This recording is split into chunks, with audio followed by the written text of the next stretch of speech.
Aloha YouTube, what is up? Untitled Warrior here, coming at you with another video. This video is going to be a question and answer video, a Q&A, ask me anything, whatever you guys want to call it. And this is a segment that I do on a monthly basis with the channel members. If you guys aren't a channel member, I encourage you guys to go check it out. When you guys hit that join button down below, it does show you guys a whole bunch of different perks that you guys get for being channel members. And one of the perks allows you guys to ask questions on this Q&A video on a monthly basis. And I will be answering all those questions really fast. But before we get into that, I do want to give a shout out to the sponsor of today's episode, Rose Gold and Black. Rose Gold and Black is a minimalistic jewelry company that I personally love, guys. I'm actually wearing one of their pieces right now. It's just a very minimalistic style and very high quality jewelry, which I really appreciate. And even on top of all of that, it is very, very affordable, which I think is the most important thing for most of us right now. And what's really good right now is that Rose Gold and Black is having their end of the financial year sale, and this is big savings for you guys. By using the link in the description below, you guys will get 25% off your order, and if you guys use the code UNTIED, UNTIED, you guys will get an additional 10% off. So I highly recommend you guys go check it out today, because 35% off is no joke. That's huge savings. So definitely hit that link in the description below,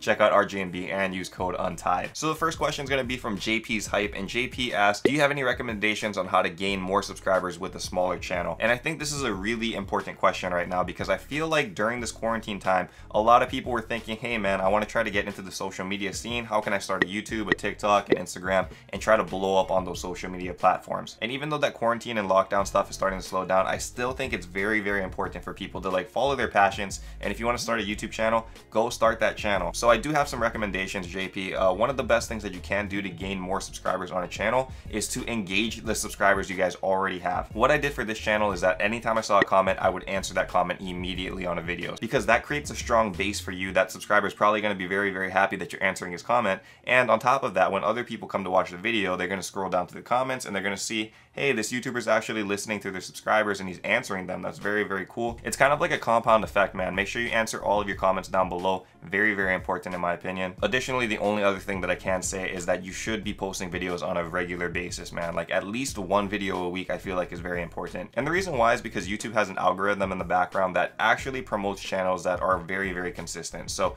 I would say that if you post at least once a week, that is pretty optimal. Any more than that is good, it's even better. But once a week is like the bare minimum in my opinion. And that actually translates to more subscribers when you guys are consistent, because that means that YouTube can have more videos to recommend of yours. And by having more videos to recommend, that allows more people to see it and potentially add to more subscribers for your channel. Royal Dude Lorenzo asks, outside of YouTube and sneakers, what do you like to do for fun? Why? And what is your favorite memory of it? He also says, keep up the grind, man. Always look forward to the content. Very humbling. Appreciate that, Lorenzo. Thank you for your question. And this is like a perfect time question, because this is something that I've been thinking about recently. One of the things that I used to like to do for fun as a kid was actually go skating. Not skateboarding, that's different, but actually skating, like inline skating. Like, I don't know if you guys remember the movie Brink, but basically like that. When I was living in Las Vegas, I used to skate all the time. I would go to like skate parks and stuff, and I was actually pretty good at it, and it was something that I really liked doing. It was really fun, and I really miss it, and I want to try to get back into it. So I'm thinking about buying like a pair of skates and trying to get back into it. There's a lot of skate parks around Hawaii and stuff as well. I am older now, so I'm not sure how my body's gonna take it, but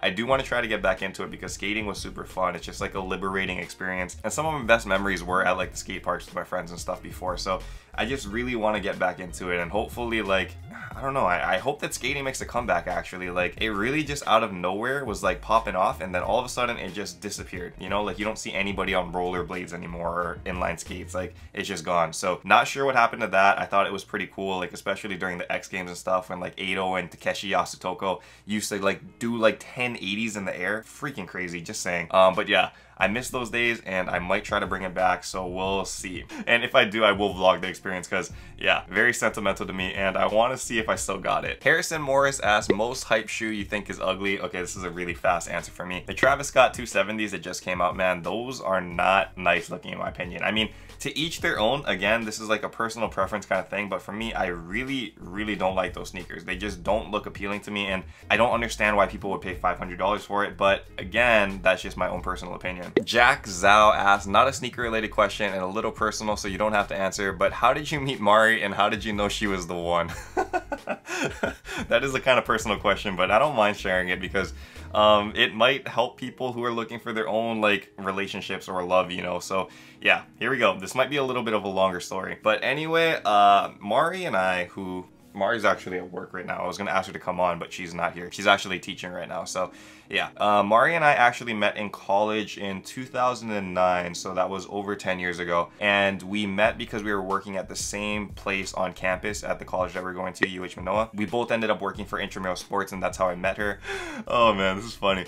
And it's funny because we had like no interest in each other at like the beginning. Like there was no interest at all. She was just a girl that worked there. I was a guy that worked there. And yeah, I was actually in a different relationship. She was in a different relationship, but we were very close friends because we were like 2 of 3 like rookies or new people on that squad for Intramural Sports. And then we ended up working there for our entire college career, so 4 or 5 years. And through that time, I mean, we got to see each other every day and stuff, and we got to work together. We ended up both getting promoted to manager, and then eventually I ended up getting promoted to graduate assistant. So we were like very in close contact the whole time. And Mari ended up being like one of my closest friends during that time, and I would say she was like one of my best friends in college. I ended up dating like a few girls in college and stuff, and every time I had a breakup and like was feeling down and stuff, Mari was like my go-to to go talk to about it, and she was just very comforting and very supportive like throughout the entire thing. And I guess over time, you start to see like friends in a different light, and then that's where like, you know, there's like romance and stuff coming in. So after she graduated, we kept in touch and stuff because we were close friends, and then yeah, we just ended up like connecting, I guess. And then yeah, 10 years later, 11 years later, we're engaged and gonna be married soon. So it all works out, man. You just really don't know like where you'll find love, I guess, and stuff. And this is not like a dating or relationship channel, obviously, but I like these videos because it lets me be a little bit more personal with you guys and talk about my own like personal history and like life experiences and stuff. And hopefully that helps other people behind the camera. Like relationships and stuff are very hard to come by actually in the beginning. Like in high school, I thought that I was very like unattractive, and like I didn't think that girls liked me and stuff. So I had like a very low self-esteem level, and that kind of carried on for like the rest of my life, and that makes it very difficult for people to like put themselves out there in situations where they can meet other people or significant others. Yeah, I just remember that feeling of like feeling like inadequate. So I understand like for some people, I'm not sure if you're listening to this, maybe this is you, it may seem like you don't have qualities that are like good for other people, but trust me, there's somebody out there for you, man. I know it sounds really weird, the sneaker guy is talking to me about relationship advice, but yeah, I do remember that feeling, and I just want to let you guys know that if you put yourself in situations where you can meet people, you will have an effect on other people, and conversely, you will end up in a relationship. Trust me, it happens. To pair that question too, I thought this one was an interesting one. Jackson Keller, the homie, he says, since you're getting married soon, any thoughts on welcoming any children to the Untied Ohana? Baby emoji. I did mention this actually in the vlog. I was kind of putting Mari on blast in the most recent vlog. You guys can watch it up over here.